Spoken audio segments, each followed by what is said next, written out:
Hello，大家好，我是一元。在前不久呢，就有不少的主播他们在新的区域开始了自己的重展计划，就是叫了一大班的老玩家去旧的区域玩。那么这一次呢，是官方所举办的，而且不是只是叫我们去玩而已，还有提供奖励。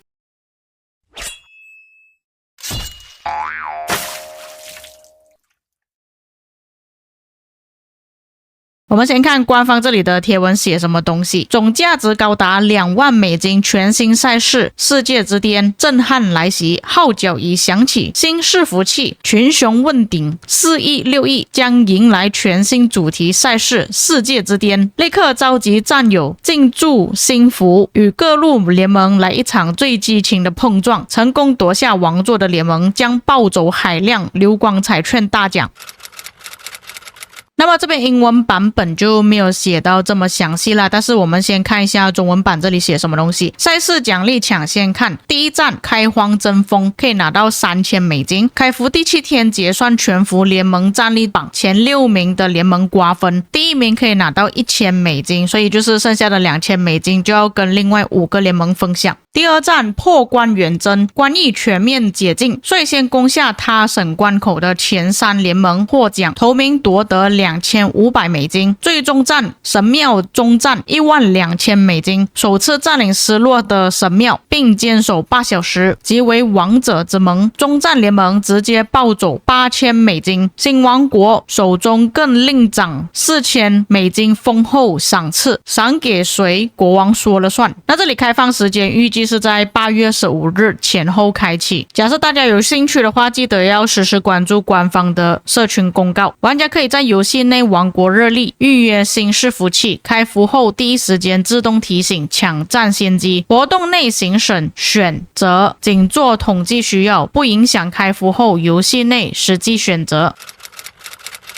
简单的来说，就是官方所提供的重启计划。因为有一些玩家可能会担心说，我想要做重启计划，但是如果他没有办法去找到其他玩家跟他一起玩的话，可能在那个新的伺服器就只有他跟少数的玩家是老玩家而已。那现在官方既然都举办了，有一些玩家可能会被奖励给吸引，有可能他们就会跟你们一起去玩。所以如果你是考虑到这一点的话，或许你可以参加。那么我自己是已经有注册报名了啦，但是我不确定当日我会不会有空啊？毕竟最近在执行 KVK 啦，有可能在 KVK 期间我就没有办法去玩这个新的伺服器。但是如果你们有兴趣的话，可以考虑去玩一下这个新的伺服器，看有没有什么有趣的东西啊，或者是你无聊没有事情做的话，也可以尝试一下去新的伺服器去虐一些新的玩家。当然，我觉得大多数应该都是老玩家啦。那么关于奖励的部分呢，这里也是重复多一遍啦，只不过这边有显示英文版本，如果你是看不懂中文的话，你可以看英文版本。但是这边有补充到，所有的流光彩券由获奖联盟盟主分配，盟主收到官方信件后提交分配名单，彩券3个工作日直达你的游戏信箱，同一阶段内相同面额彩券每人限得1张，完整规则会在预约期后在该页面刷新。这里我比较好奇的就是它这个流光彩券呢，能不能给我这个旧的账号，还是说它一定是给新的账号？如果给新的账号，我感觉有点浪费啊。因为我个人的想法是，我想要去这个新的伺服器去玩一玩，但是没有想着说我那个新伺服器的账号可能会玩很长一段时间。这个活动的时间是从2026年8月3日 UTC 10点到这个新的伺服器正式开放为止，每个账号只能预约1次，预约里程碑奖励包含这些东西啊，但是这些东西呢，对于老玩家来讲呢是没有什么太大作用啊，大概率应该也是给你在这个新的王国里面建立的账号里面拿到而已。行省选择后不可更改，活动内行省选择仅做统计需要，在你们进入地图之后，它不一定是根据你所选的那个地图去分配的。那如果刚好你对这个新开的伺服器有兴趣的话，其实你也是可以邀请你的朋友，就是你可以邀请1位、3位或者是5位的朋友帮你完成任务，就可以解锁对应奖励。奖励就有包括这些东西：钥匙、宝石、加速、改名卡、金头，但是金头给的数量会比较少一点啊，只有1颗金头。加速就给2个60分钟加速，上面还有包括建筑加速跟研究加速，这个只有邀请玩家的玩家才会有，就变成说你在在进入这个新伺服器的时候，你的发育速度会比较快一点，因为你可以拿到这些奖励嘛。最后剩下的就是一些注意事项还有法律声明啊，有兴趣的观众你们可以自己暂停查看，这边就不讲了。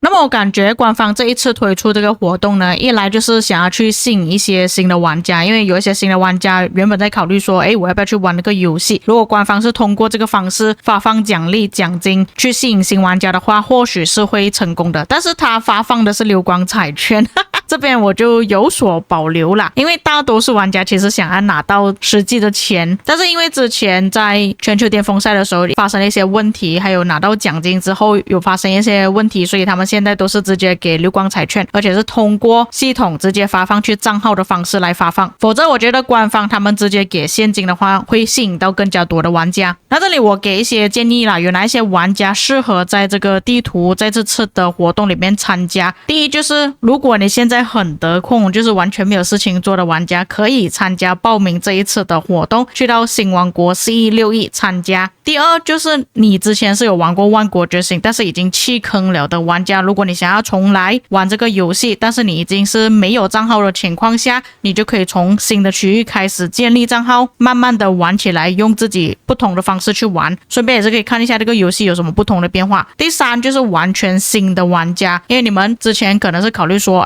我加入这个游戏的话，那我在早期又没有什么其他的额外奖励，这样我玩的话好像并不是很值得。那官方既然他们都有补贴，就是这2万美金的奖励了，你们可以考虑一下去参加这一次的活动，或许是比起你平时开账号还要来得更加值得。第四就是像我这样子的主播，你或许可以从这个新的区域开始去看一下他们的战斗打到怎么样，或者是你建立账号去尝试一下新的区域和以前旧的区域到底有什么差别，现在对于新玩家来说是不是真的比较容易上手了，可能也可以为此做一些攻略之类的。另外一方面呢，就是让那些老的玩家知道我们有开始要做这样子的活动，或许会吸引到一些老玩家或者是主播之类的来到这些新的区域去开账号，可以带领一些新的玩家比较快的熟悉游戏。如果是老玩家的话，也不用太担心说会不会有很大可能你的联盟很多玩家全部都是新手，就不太会玩游戏这样子的问题。早期如果有人会玩的话，其实你的联盟发育的速度会比较快一点，你的账号要培养起来的速度也会比较快一点，但这边有所顾虑啦。如果刚好你的对手他们联盟里面大多数都是一些老玩家，而且是比较多氪金大佬的话，其实会有优势啦。因为关于这个活动呢，其实它的主要目的还有这个奖励发放呢，是因为看你们的王国战力。如果他的王国大佬比较多，可能他的战力会提升的比较快，他们拿到奖励的可能性也会比较高一点。像这边其他5个联盟就要瓜分，但是如果拿第1名的联盟就可以直接拿到1000美金这样子。那以上就是关于世界之巅活动规则还有说明，各位要记得这个王国是4E6E。那如果你们要注册的话，可以点击官方的连接，这个是属于台服的吧。如果你是国际服的话，你可以去官方的脸书或者是官方的 YouTube 那边点击这个连接，然后注册。所以各位对于官方的重启计划有什么想法呢？可以在评论区给我知道。当然有一些遗漏或错误的地方，也可以在评论区帮我补充。我们下个影片再见。